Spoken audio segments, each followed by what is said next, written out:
सामीन 1859 में एक मशहूर बरतानवी साइंसदान जॉन टेलर ने ज़बरदस्त काविश और तहकीक के बाद ये नतीजा अख़ज़ किया कि इन अहरामों को ना तो जिन्नात ने और ना ही किसी और खलाई मखलूक ने तामीर किया है, बल्कि इनका आर्किटेक्ट कोई एक ही शख्स हो सकता है। दौरान तहकीक जॉन टेलर पर यह इंकशाफ हुआ कि जब हम पैमाइश करते हैं तो बरतानवी इंच और अहराम का इंच एक दूसरे के बराबर मिलते हैं। फिर इसके बाद स्कॉटलैंड के एक साइंसदान चार्ल्स स्मिथ ने जॉन टेलर के काम को आगे बढ़ाया और इस पर खूब रिसर्च की। फिर जो राज इस पर इंकशाफ हुए वो इंसानी रोंगटे खड़े कर देने के लिए काफ़ी हैं। सामीन 1864 में इसने एक किताब भी तहरीर की जिसमें इसने अहरामों के मुतालिक बहुत अहम इंकशाफात किए हैं। इसका कहना यह है कि अगर इन पिरामिड्स को बरतानवी इंचों में नापा जाए तो ये अहराम तारीख़ की एक किताब बन जाते हैं, जिनके ज़रिए इस रुए ज़मीन पर माजी में होने वाले वाक़यात और मुस्तकबिल में होने वाले वाक़यात दोनों ही का पता लगाया जा सकता है। चार्ल्स स्मिथ का कहना है कि इस अहराम के अंदर जो सबसे बड़ी गली है, जो दरअसल एक अमूदी रास्ता है, वो हज़रत ईसा अलैहिस्सलाम की तारीख़ पैदाइश का बताता है। और अगर आप 33 इंच आगे की जानिब जाएं तो वहाँ पर बनने वाली रीडिंग वो तारीख़ होगी जब हज़रत ईसा अलैहिस्सलाम को अल्लाह ताला ने आसमान पर बुला लिया था। और फिर जहाँ ये गली ख़त्म होती है वहाँ उस गली की चौड़ाई 1881 इंच और 1911 इंच के दरमियान है। और इन एदादो शुमार के ज़रिए हज़रत ईसा अलैहिस्सलाम की दोबारा ज़मीन पर आमद की तारीख़ निकाली जा सकती है। सामीन, आप देख रहे हैं दस्तक टीवी की सीरीज़ दुनिया मेरे आगे में मिस्र की तारीख़ की आखिरी किस्त। लेकिन अगर आपने अभी तक हमारा चैनल सब्सक्राइब नहीं किया तो पहले उसे सब्सक्राइब कर लें और साथ ही बेल आइकन प्रेस कर लें ताकि आपको हमारी मज़ीद अपडेट्स मिलती रहें।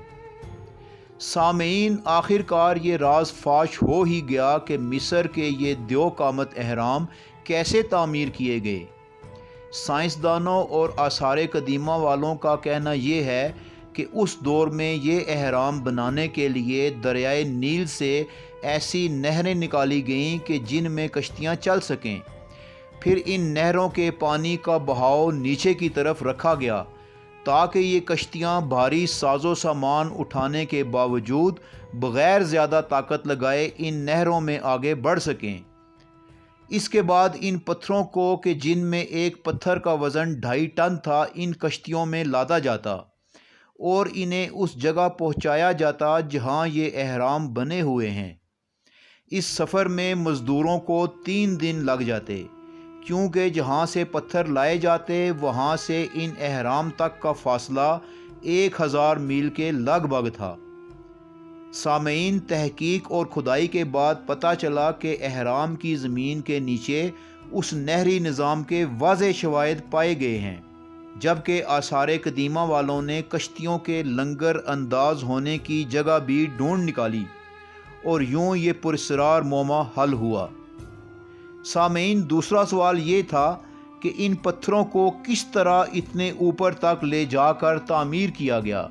ये एक ऐसा सवाल था जिसने माहिरीन तामीरात को भी परेशान कर रखा था।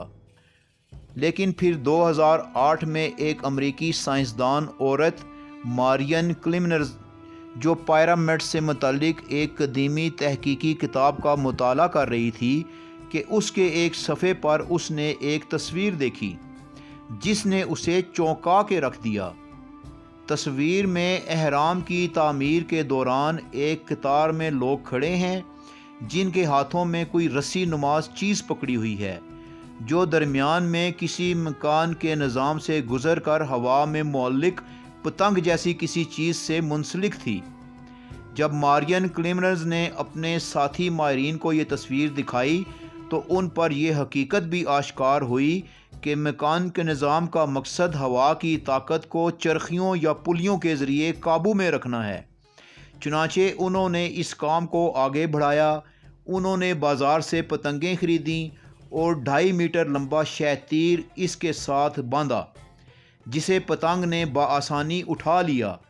اس کے بعد انہوں نے 4.5 میٹر لمبا چٹانی پتھر یا ستون پر یہ تجربہ کیا اور درمیان میں چرخیاں بھی باندھیں۔ پتھر کا بنا ہوا ستون زمین پر لیٹا ہوا تھا اور اس کو ہوا کی طاقت کے ذریعے انہوں نے سیدھا کرنا تھا۔ چرخیاں باندھنے کا مقصد ہوا کی طاقت کو بڑھانا اور کنٹرول کرنا تھا۔ چنانچہ جب یہ تجربہ کیا گیا تو یہ حیران کن طور پر کامیاب ثابت ہوا۔ پھر اس کے بعد اس کام پر دیگر بہت سے ماہرین نے مزید کئی تجربات کیے اور اس نتیجے پر پہنچے کہ اہرام کے پتھروں کو واقعی ہوا کی طاقت کے ذریعے بڑی تکنیک کے ساتھ تعمیرات کے لیے اوپر لے جایا جاتا تھا اور اس طرح وہ لوگ ان کی تعمیرات آسانی سے کر لیتے تھے۔ سامعین، ان اہرام کے 2 پتھروں کے درمیان کا جوڑ بھی اتنی مہارت سے لگایا گیا کہ 2 پتھروں کے درمیان جوڑ میں سے کوئی کاغذ نما باریک چیز بھی نہیں گزر سکتی۔ سامعین، آپ دیکھ رہے ہیں دستک ٹی وی کی سیریز دنیا میرے آگے میں مصر کی تاریخ کی آخری قسط۔ ہمیں امید ہے کہ آپ کو ہمارا یہ پروگرام پسند آیا ہوگا۔ اس کے ساتھ ہی ہم اب آپ سے اجازت چاہیں گے۔ اللہ نگہبان۔